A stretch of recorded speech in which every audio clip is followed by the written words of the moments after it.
در روز برگزاری انتخابات زنان نیز با رفتن به پای صندوق‌های رای آرایشان را به سود نامزدان دلخواهشان استعمال کردند. نقش زنان در انتخابات همواره بسیار مهم گفته شده است. از حضور گرم زنای افغانستان ابراز استقبال میکنیم. در انتخابات گذشتم تاریخ ساز بودین، انشالله تعالی در این انتخابات باز هم تاریخ ساز بودین. بانوان نیز میگویند برای گزینش یک آینده روشن پای صندوق‌های رای میروند. چون از بدبختی و ناامنی خسته شدیم، بر صورتش ریسک گرفتیم آمدیم شاید یک تغییر در آینده کشور بیا، به او خاطر آمدیم رای دادیم. ځکه مې دا جرأت وکړ چې زه خلکو ته دا ثابت کړم چې موږ نه ډارېږو، که موږ څومره خلک تهدید کړي موږ به راځو، خپله رایه به ورکوو، خپل نظر به شریکوو چې زموږ وطن د خیر سره جوړ شي.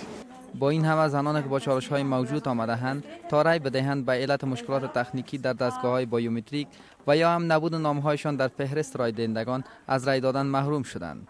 خواستم اینجا بیایم رای دادن و وقتی که آمدم رای دادن اینجا در بایومتریک کدام مشکل رخ داد و گفت نام شما نیست دی و من در جایی که خود ثبت نام کردم من اونجا روان کردن زیاد دور بود که رفتم پس گفتن شما باید نامه شهید برین.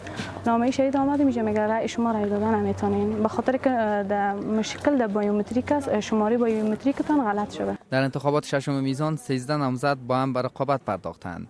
اما حضور بانوان در این انتخابات در مقایسه با انتخابات ریاست جمهوری 2014 کم رنگ گفته شده است.